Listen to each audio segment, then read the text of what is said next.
ನಿನ್ನೆ ಒಂದು ಸಮಿತಿ ಮಾಡಿದ್ದಾರೆ ಸಿಟಿ ರವಿಯವರ ನೇತೃತ್ವದಲ್ಲಿ. ಅಡ್ಡ ಮತದಾನ ಆಗಬಾರ್ದಾಗಿತ್ತು. ಇದೊಂದು ಅತ್ಯಂತ ನಮಗೆ ಆಘಾತಕಾರಿ ಮತ್ತು ದುರ್ದೈವದ ಒಂದು ಸಂಗತಿ. ಇದನ್ನು ಸಂಪೂರ್ಣವಾಗಿ ತನಿಖೆಯನ್ನು ಮಾಡಿ ಅದರ ಸಂಪೂರ್ಣ ರಿಪೋರ್ಟನ್ನು ತೆಗೆದುಕೊಂಡು ಹೈಕಮಾಂಡಿಗೆ ಹೋಗುವಂಥ ಕೆಲಸವನ್ನು ರಾಜ್ಯ ಅಧ್ಯಕ್ಷರು ಮತ್ತು ಲೀಡರ್ ಆಫ್ ಅಪೋಸಿಷನ್ ಮಾಡ್ತೀವಿ ಅಂತ ಹೇಳಿದ್ದಾರೆ. ಆದಷ್ಟು ಬೇಗನೆ ಅದು ಇನ್ನೊಂದು ವಾರದ ಒಳಗಡೆ ರಿಪೋರ್ಟ್ ಕೂಡ ಕೇಳಿದ್ದಾರೆ. ಬಂದ ತಕ್ಷಣವೇ ಯಾರ್ಯಾರು ತಪ್ಪಿಸ್ತಿದ್ದಾರೆ ಗುರುತಿಸಿ ಅವ್ರ ಮೇಲೆ ಕ್ರಮ ತೆಗೆದುಕೊಳ್ಳುವಂಥ ಕೆಲಸ ಖಂಡಿತವಾಗಿ.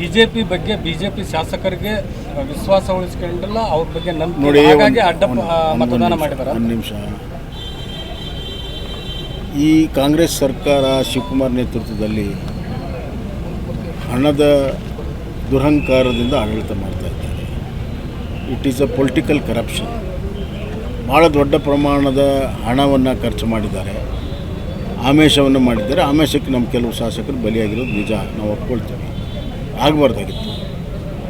ಈಗ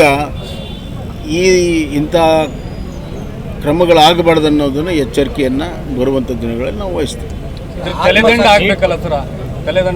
ಅದಕ್ಕಾಗಲೇ ಒಂದು ಸಮಿತಿ ಮಾಡಿದ್ದೇವೆ. ಅದು ಬಂದು ರಿಪೋರ್ಟ್ ಬಂದ ತಕ್ಷಣವೇ ಕ್ರಮಗಳು ಪ್ರಾರಂಭ ಏನಿದೆ ಸರ್, ಅದನ್ನು ಸರಿಯಾಗಿ ನಿಭಾಯಿಸುವಲ್ಲಿ ಕೇಂದ್ರ ಸರ್ಕಾರ ವಿಫಲವಾಗಿದೆ. ಪ್ರಧಾನಮಂತ್ರಿಯವರ ಮೇಕೆದಾಟು ಅಸೆಂಬ್ಲಿಯಲ್ಲಿ ಸರ್ವಾನುಮತ ಮಾಡಿದ್ರೇನು ಬಿಟ್ಟರೇನು ಅದು ಸಂಬಂಧ ಇಲ್ಲ.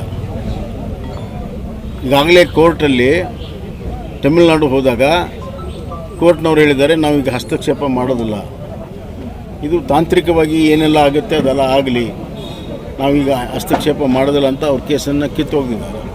ಹೀಗಾಗಿ ಈಗ DPRನ ರಾಜ್ಯ ಸರ್ಕಾರ ತಯಾರು ಮಾಡ್ತಾಯಿದೆ.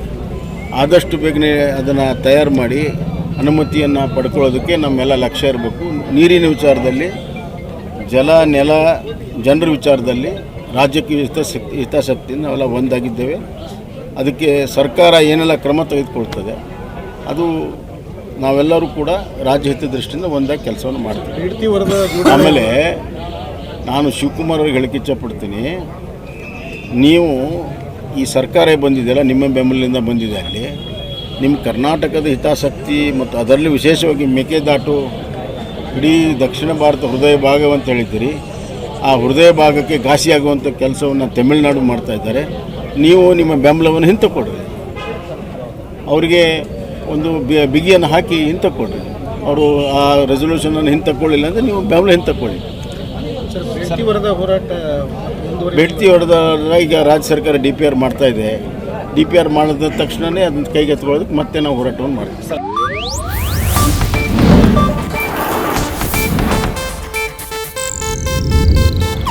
ಇದು ಏಷ್ಯಾನೆಟ್ ನ್ಯೂಸ್ ನೆಟ್ವರ್ಕ್ ಪ್ರಸ್ತುತಿ.